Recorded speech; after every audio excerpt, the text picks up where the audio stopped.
edu.insight पर आप सभी का स्वागत है। आज के इस अंक में हम बात करने वाले हैं मुगल साम्राज्य के बारे में। मुगल साम्राज्य, जी हाँ, वही साम्राज्य जिसकी स्थापना बाबर ने की थी 1526 ईस्वी में। फरवरी 1483 में फरगना में जहीरुद्दीन मोहम्मद बाबर का जन्म हुआ था। ये अपने पिता की ओर से तैमूर का 5वां वंशज और माता की ओर से चंगेज, जो कि मंगोल नेता था, उसका 14वां वंशज था।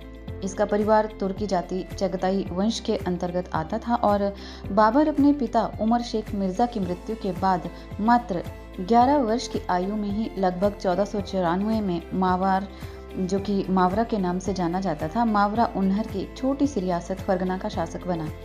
बाबर ने अपना राज्याभिषेक अपनी दादी एहसान दौलत बेगम के सहयोग से करवाया था। बाबर ने अपने फरगना के शासनकाल में 1501 में समरकंद पर अधिकार कर लिया, जो मात्र 8 महीने उसके कब्जे में रहा। 1504 में बाबर ने काबुल पर अधिकार कर लिया।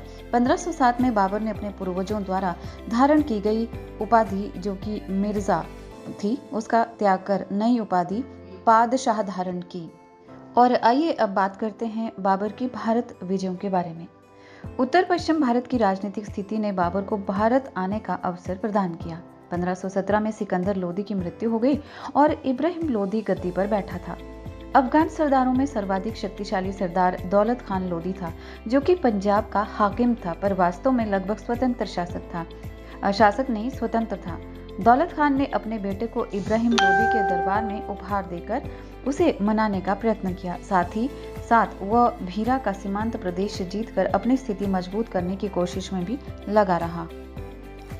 1518 से 19 में बाबर ने भीरा के शक्तिशाली किले को जीत लिया, लेकिन जब बाबर काबुल लौट गया तो दौलत खान ने भीरा से उसके प्रतिनिधियों को निकाल बाहर किया।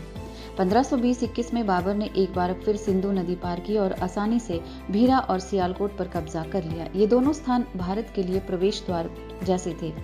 लाहौर पर भी अधिकार कर लिया गया। वो संभवतः और आगे बढ़ता, लेकिन तभी उसे कंधार में विद्रोह का समाचार मिला और उल्टे पांव लौट गया और 1.5 साल के घेरे के बाद कंधार को जीत लिया। उधर से निश्चिंत होकर बाबर की निगाहें फिर भारत की ओर उठी। 1525 में जब बाबर पेशावर में था, उसे खबर मिली कि दौलत खान लोदी ने फिर से अपना पलड़ा बदल लिया है।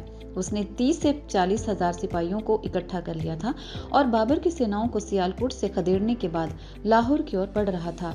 बाबर से सामना होने पर दौलत खान लोदी की सेना तितर-बितर हो गई। दौलत खान ने आत्मसमर्पण कर दिया और बाबर ने उसे माफी दे दी। इस प्रकार सिंधु नदी पार करने के 3 सप्ताह बाद ही पंजाब पर बाबर का अधिकार हो गया। कहा जा सकता है कि बाबर का भारत के विरुद्ध किया गया प्रथम अभियान 1519 में यूसुफ जाई जाति के विरुद्ध था। इस अभियान में बाबर ने बाजौर और भीरा को अपने अधिकार में कर लिया। ये बाबर का प्रथम भारतीय अभियान था, जिसमें उसने तोपखाने का प्रयोग किया था। 1519 के अपने दूसरे अभियान में बाबर ने पेशावर पर अधिकार कर लिया। 1520 के अपने तीसरे अभियान में बाबर ने बाजौर और भीरा को दोबारा से जीता। साथ ही सियालकोट और सैयदपुर को भी अपने अधिकार में ले लिया। 1524 के चौथे अभियान के अंतर्गत इब्राहिम लोदी और दौलत खान लोदी के मध्य मतभेद हो जाने के कारण दौलत खान, जो कि गवर्नर था लाहौर का, ने अपने पुत्र दिलावर खां और आलम खां बहलोल लोदी का पुत्र, जो कि था, को बाबर को भारत पर आक्रमण हेतु आमंत्रित करने के लिए भेजा। संभवतः इसी समय राणा सांगा ने भी बाबर को भारत पर आक्रमण करने के लिए निमंत्रण दिया।